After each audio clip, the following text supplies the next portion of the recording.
Hello नमस्कार दोस्तों, कैसे हो? आई होप आप लोग बहुत ही बढ़िया होंगे। दोस्तों आपका हमारे यूट्यूब चैनल आइस एजुकेशन में बहुत बहुत स्वागत है। दोस्तों आज की इस वीडियो में मैं 2025 गणित का मॉडल पेपर लेकर आया हूँ। 100% गारंटी के साथ बोल रहा हूँ, बहुत अनुमान से यह पेपर बनाया गया है और इसमें का बहुत अधिक क्वेश्चन 100% मैं क्वेश्चन बोल रहा हूँ कि फंसेंगे ही फंसेंगे।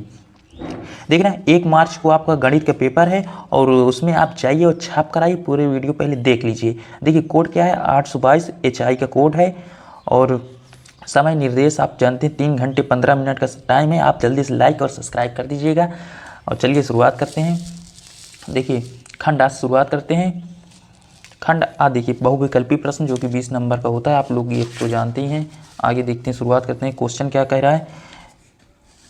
क्वेश्चन कह रहा है किन्हीं दो संख्याओं का एलसीएम। देखिए किन्हीं दो संख्याओं का एलसीएम तथा एचसीएफ 3 है।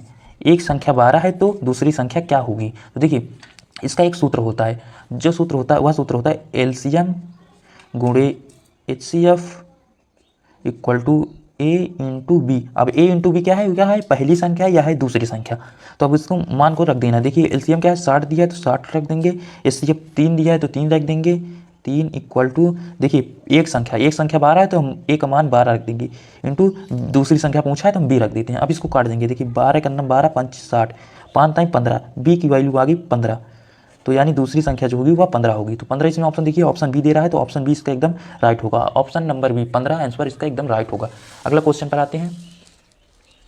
तो क्वेश्चन क्या कह रहा है, एक शून्येतर परिमेय संख्या और एक अपरिमेय संख्या का गुणनफल होता है। देखिए हमें इसमें पूछ रहा है एक शून्येतर परिमेय संख्या और अपरिमेय संख्या का गुणनफल होता है, हमें क्या होता है यानी।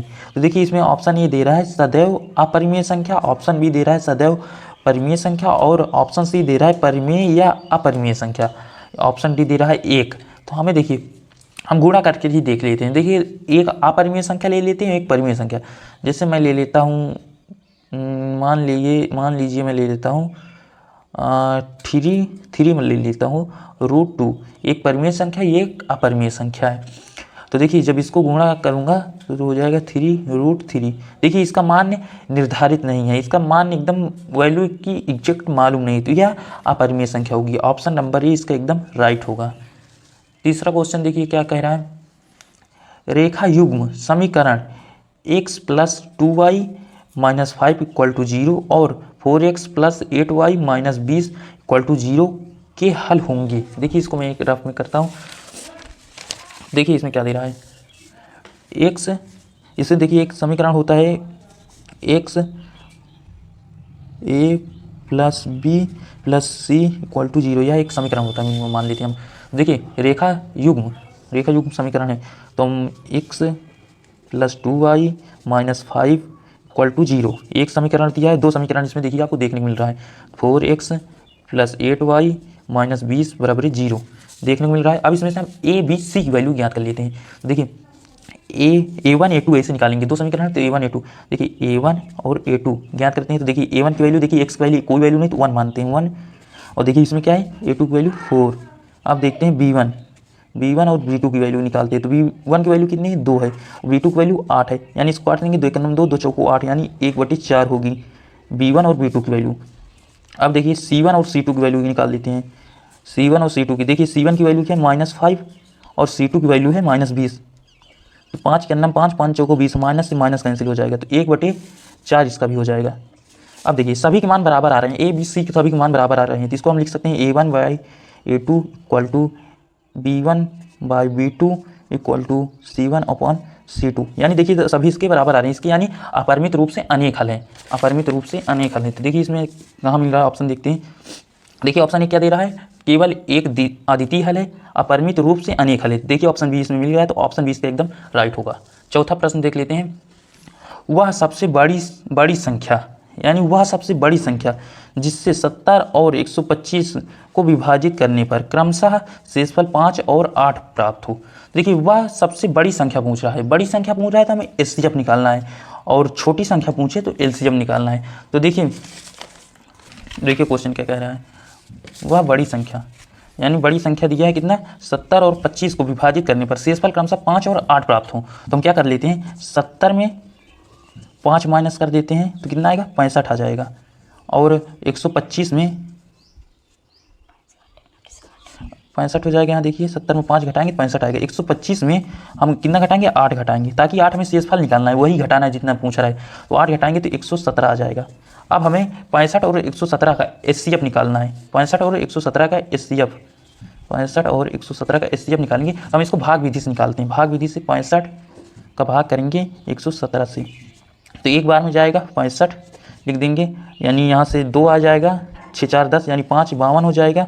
और 65 लिख देते हैं तो यह भी एक बार में जाएगा, 52 लिख देते हैं, कितना आएगा, 3 आ जाएगा, 1 आ जाएगा, 13 आ जाएगा। 13 से फिर 52 में भाग दे देते हैं तो 13 चौको 52। देखिए 13 से यह पूरी तरह विभाजित हो रहा है, यानी 13 इसका आंसर हो जाएगा। वह बड़ी से बड़ी संख्या होगी, जिससे अब हम 13 से 70 और 125 70 और 125 में भाग कर कर उत्तर की जांच भी कर सकते हैं। अब 13 से जब भाग करेंगे 70 में, देखिए 13 से जब 70 में भाग करेंगे 13 25 65, हमारा देखिए 5 शेषफल बच रहा है, एकदम आसानी से बच रहा है।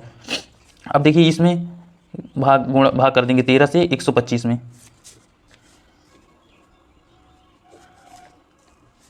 13 नयम 117, देखिए इसमें 8 शेषफल बच गया। तो इस तरह उत्तर की भी जांच कर लेंगे और आंसर एकदम निकाल लेंगे। तो इसका 13 आंसर हो जाएगा। ऑप्शन ए इसका एकदम राइट हो जाएगा। तो ऑप्शन ए इसका एकदम राइट, 13 आंसर हो जाएगा। अब देखिए इसमें क्या कह रहा है, 3 के प्रथम 5 गुणजों का योग ज्ञात करना है। 3 के प्रथम 5 गुणजों यानी गुणनखंडों का योग हमें ज्ञात करना है। तो देखिए क्या कर देंगे, 3 प्लस 3 दुनैया 6, 3 त्रिके 9, 3 चौको 3 त्रिका 9, 3 चौको 12, 3 पच्चे 15। अब देखिए 15 आएगा, 1 2 3 4 5, 5 गुणज हो गए। अब इसको हमें योग कर लेना है। 5 2 7, 7 3 10, 10 9 19, 19 6, 19 6 हो जाएगा 25। 25 का यहाँ 5 लिखते हैं, यहाँ से अभी 2 2 1 3 3 1 4, हाँ देखिए 45 आ रहा है। तो 3 के प्रथम 5 गुणजों का योग 45 आ रहा है। तो ऑप्शन ए देखिए यहाँ देखने को मिल रहा है 45, ऑप्शन ए इसका एकदम राइट हो जाएगा। अब देखिए अगला प्रश्न क्या है, 6वां प्रश्न है, द्विघात समीकरण 2x² minus x plus 3 equal to 0 के बारे में निम्न कथनों पर विचार कीजिए। अब देखिए इसमें विचार करना है, हमें कथन दिया है, इसका विचार करना है। देखिए ऑप्शन नीचे दिया है, 4 ऑप्शन इसके नीचे दिया है। अब देखिए नीचे यहाँ ऑप्शन दिया है A B C D, 4 option दिए हैं, हमें इसमें से निकालना है। तो अब देखिए इसमें पहला कथन क्या कह रहा है, दिए गए समीकरण के विविधकर 0 से कम है। अब हमें देखिए विविधकर निकालना है। विविधकर को हम कैपिटल डी से डिनोट करते हैं। इसका सूत्र क्या होता है वो देखते हैं। विविधकर यानी capital D equal to B² minus 4AC, यही होता है विविधकर का। अब हमें देखिए समीकरण से हम A B का मान निकाल लेते हैं। तो इसका देखिए सामान्य रूप होता है, सामान्य सूत्र जो होता है AX² plus BX plus 3 equal to 0, अरे मतलब C इक्वल टू 0, यह होता है इसका सामान्य सूत्र। तो अब इसमें इसका मान रख देना है। तो B का मान क्या है, -4। B का मान यहाँ देखिए आपको दिख रहा है -4, तो -4 का होल -4 का स्क्वायर D इक्वल टू हो जाएगा -4 का स्क्वायर, फिर -4 इंटू A की मान कितना है 2 दिया है, 2 लिख देंगे, और इंटू C की मान दिया है 3, तो 3 लिख देंगे इसमें से। 4 चौको 16, देखिए 4 का जब गुणा करेंगे तो स्क्वायर करेंगे तो यह प्लस में हो जाएगा। 16 माइनस 4 दुनिया 8, 8 3 के 24 कर देंगे तो माइनस इसका हो जाएगा D इक्वल टू, जब इसको घटाएंगे तो 4 4 8 -8 इसका विविधकर होगा। यानी देखिए दिया गया पहला कथन क्या कह रहा है, दिए गए समीकरण के विविधकर 0 से कम है, तो -8 है, 0 से कम है, तो इसका ऑप्शन ए एकदम सही होगा। और दूसरा भी पढ़ लेते हैं, कथन क्या कह रहा है, समीकरण के कोई मूल्य वास्तविक नहीं है, वास्तविक नहीं है, धनात्मक है। देखिए वास्तविक नहीं, काल्पनिक, माइनस में है तो काल्पनिक ही है, वास्तविक पर नहीं है, तो ऑप्शन 2 भी इसका सही होगा। अब देखिए समीकरण के विविधकर 0 नहीं, 0 से कम है, तो यह गलत होगा। समीकरण के मूल्य वास्तविक है, वास्तविक भी नहीं है। तो देखिए अब इसमें से अब इसका उत्तर का चयन किसमें से करते हैं। देखिए ऑप्शन क्या कह रहा है, ऑप्शन ए कह रहा है पहला और दूसरा सही है। तो देखिए पहला और दूसरा सही है, तो ऑप्शन नंबर ए इसका एकदम राइट हो जाएगा। अब अगले प्रश्न की ओर आते हैं। 7वां प्रश्न है, देखिए AOBC एक आयत है जिसके 3 शीर्ष, AOBC एक आयत है। आयत क्या होता है दोस्तों, जिसकी आमने सामने की भुजा समान होती है, उसे हम आयत कहते हैं। देखिए एक ऐसा आयत है, देखिए AOBC कुछ इस प्रकार का एक आयत है जिसके 3 शीर्ष, देखिए एक कितना दिया है, एक मान दिया है 0.3 दिया है, ओ का मान दिया है 0,0 दिया है और बी का मान दिया है 5,0 दिया है। अब इसमें देखा इसका विकर्ण होगा। देखिए अब इसका विकर्ण क्या होगा, हम चाहे विकर्ण ऐसे ज्ञात कर सकते हैं और चाहे ऐसे ज्ञात कर सकते हैं। तो देखिए बी की वैल्यू दी है तो हम ऐसे ए बी से ज्ञात करते हैं, ए बी की दूरी हम ज्ञात कर लेंगे तो वही विकर्ण हो जाएगी। ए बी का डिस्टेंस हम ज्ञात कर लेंगे तो वही हमारी दूरी हो जाएगी। अब देखिए इसका सूत्र होता है, सूत्र क्या होता है, डिस्टेंस इक्वल टू होता है, देखिए मैं यहाँ पास लिख देता हूँ, डिस्टेंस इक्वल टू हो जाएगा अंडर रूट के अंदर x2 माइनस x1 का होल स्क्वायर फिर प्लस y2 माइनस y1 का होल स्क्वायर। आप ऐसे कर देंगे, यही इसका सूत्र होता है। देखिए सूत्र याद रखिएगा, सूत्र का बहुत अधिक महत्व है मैथ के क्वेश्चन में। मैथ के क्वेश्चन में मेन भूमिका सूत्र की ही होती है। तो देखिए अब इसमें देखेंगे हम x2 x1 कहाँ है, तो देखिए x1 ये हो गया, ये y1 हो गया, इधर देखिए x2 हो गया और y2 हो गया, यहाँ से हम देख सकते हैं।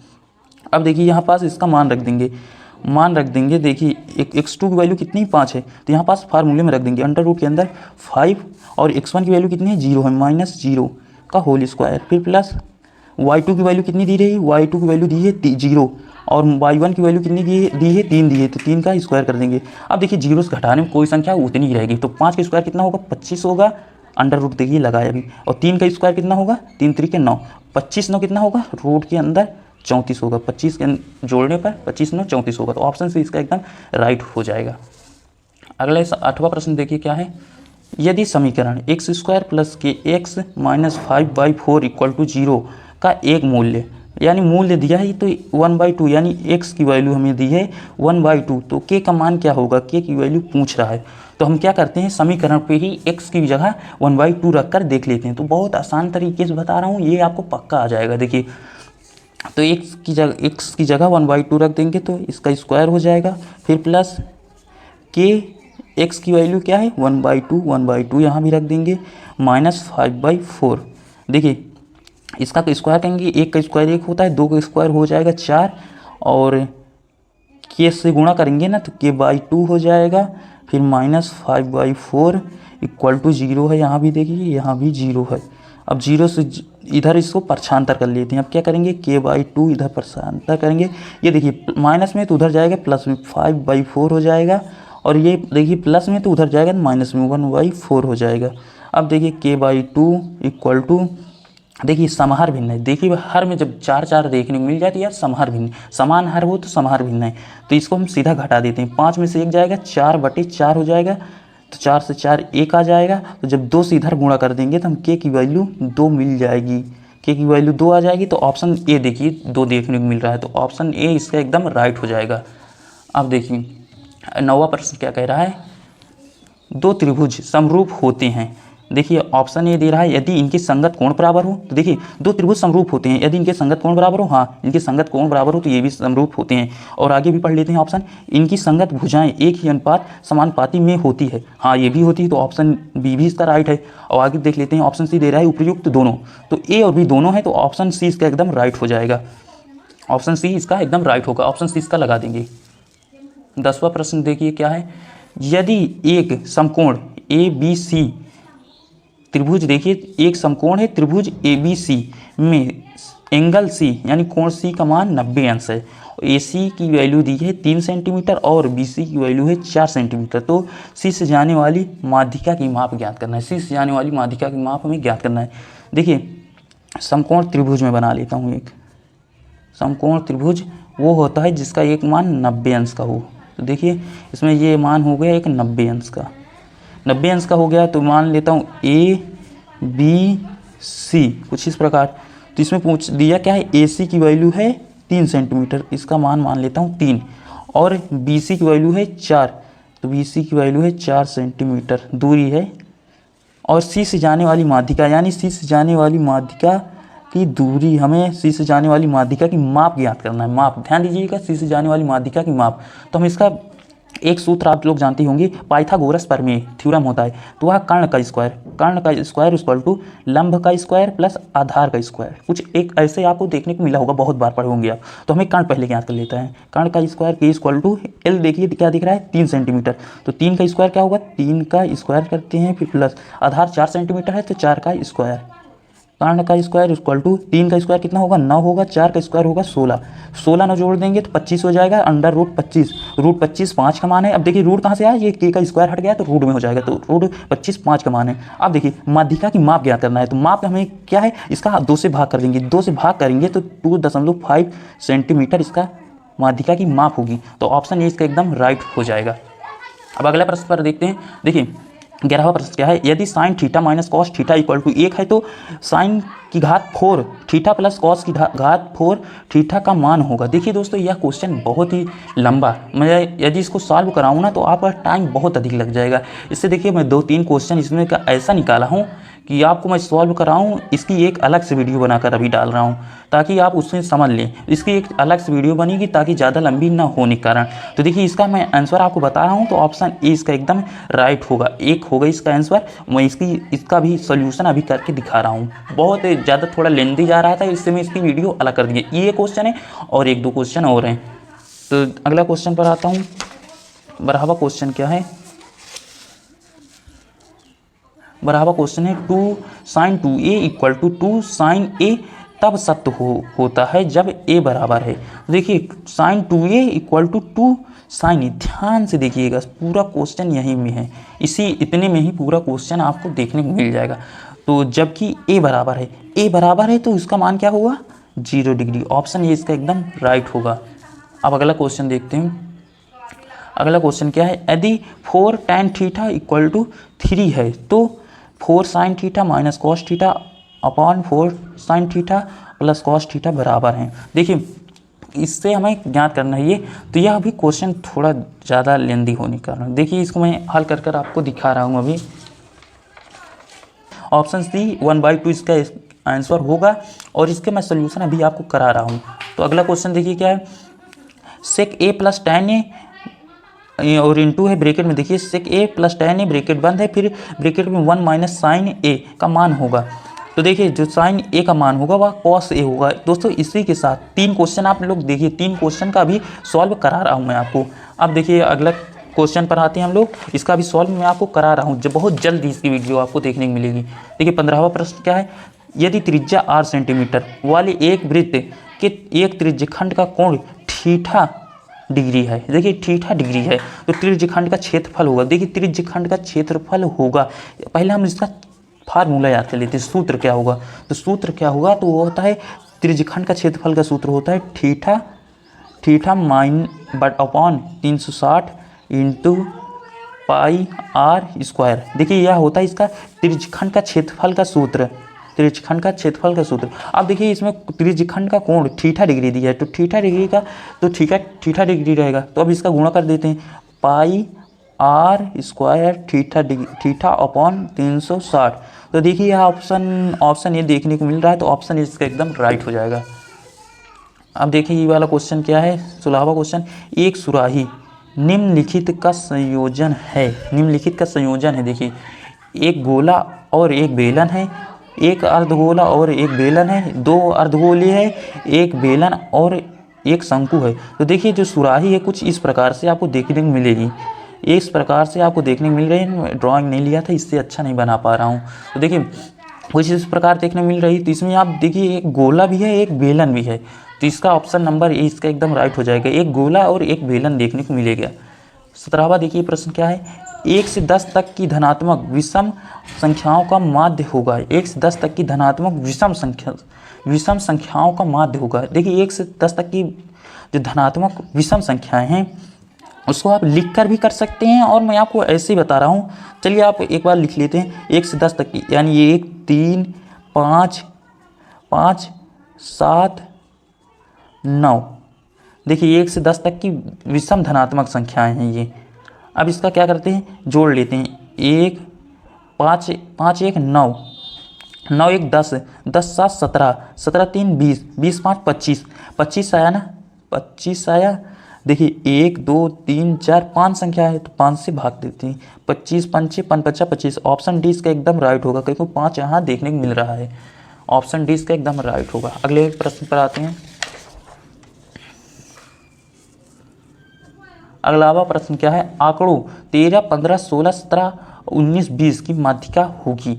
या दोस्तों 13 15, 16, 17, 19, 20 की माध्यिका क्या होगी? तो दोस्तों यह मैं क्वेश्चन आपके लिए कमेंट के लिए छोड़ रहा हूँ, ये इसका आप कमेंट में हमें उत्तर बताइए, तो मैं इसका आपको सल्यूशन बताऊँगा। 19वां पर आते हैं हम लोग सीधा।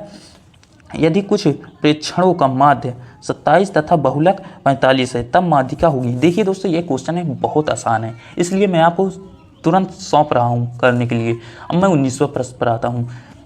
तो देखिए 19वां प्रश्न क्या है, यदि कुछ प्रेक्षण का माध्य 27 तथा बहुलक 45 है तब माध्यिका होगी। हमें माध्यिका ज्ञात करना है, तो इसमें भी एक सूत्र होता है। मैं पहले बता रहा हूँ, गणित का मतलब है सूत्र, गणित का मतलब है सूत्र। तो देखिए इसमें सूत्र क्या होगा, बहुलक इक्वल टू होता है, जो सूत्र होता है 3 इंटू माध्यिका 3 इंटू माध्यिका और फिर होगा -2 माध्य, -2 इंटू माध्य, 2 माध्य। तो देखिए अब इसमें हमें क्या करना है, बस को नहीं करना, सूत्र पर रख देना है। तो बहुलक कितना दिया है, 45 दिया है, तो 45 रख देंगे इसमें, बहुलक का मान 45 और 3 इंटू माध्यिका, माध्यिका हमें ज्ञात करना है। तो माध्यिका को हम x मान लेते हैं, तो 3x कर लेते हैं, 3x माइनस माध्य देखिए 27 दिया है, तो 2 इंटू 27। अब देखिए 45 3x, फिर इसको गुणा कर देंगे ना, 7 दूनी 14 के 4, हासिल गए 1, 2 दूनी 4, 1 5 54 हो जाएगा। अब इसको इधर माइनस में उधर जाएगा तो यह प्लस में हो जाएगा, प्लस में हो जाएगा। तो इसको देखिए जोड़ लेते हैं, 54 प्लस 45 इक्वल टू 3x। जब इसको जोड़ेंगे तो वहाँ से आएगा, देखिए 5 4 9 5 4 9 99 3x। जब यहाँ से देखिए ये तीन जो है गुणांक है, तो यह नीचे आएगा तो भाग में हो जाएगा, 3 से भाग करेंगे, 3 3 9 33, यानी माध्यिका जो आ रही है x की वैल्यू आ रही है यहाँ 33 प्राप्त हो रहा है। तो 33 देखिए ऑप्शन बी देखने को मिल रहा है, तो ऑप्शन बी इसका एकदम राइट हो जाएगा। अगले प्रश्न पर आते हैं। जब एक पासे को फेंका जाता है तो 3 से छोटी एक विषम संख्या आने की प्रवृत्ति होगी। देखिए 3 से छोटी एक विषम संख्या आने की प्रवृत्ति क्या होगी? 3 से छोटी विषम संख्या कितनी होती है? तो 3 से छोटी विषम संख्या एक ही होती है और एक ही चांस ही है, तो 5 से की कुल चांस कितनी होती है? 6। तो 3 से कम आएगी तो एक ही चांस लगेगी, तो और 1/6 होगा, तो ऑप्शन ए इसका एकदम राइट हो जाएगा। अब आते हैं खंडवा दोस्तों, इसका पार्ट बी में मिलेगी वीडियो इसके, और वीडियो बहुत अधिक लंबी होने के कारण मैं इसको 2 पार्ट में बना रहा हूँ, और लॉन्ग वाले जो 3 क्वेश्चन थे मैं इसकी वीडियो अभी आपको दे रहा हूँ। तो वीडियो पसंद आई हो तो लाइक कर दीजिएगा, चैनल पर नए हो तो सब्सक्राइब कर दीजिएगा। मैं ऐसा ही बहुत महत्वपूर्ण वीडियो लाता रहूँगा, और ये क्वेश्चन जो ला रहा हूँ बहुत ही महत्वपूर्ण है। आप पेपर में जाइएगा तभी वहाँ पास आपको अंदाजा लगेगा कितना क्वेश्चन फंस रहा है, कितना क्वेश्चन नहीं आया है। तो मिलता हूँ अगली वीडियो के साथ। जय हिंद, जय भारत।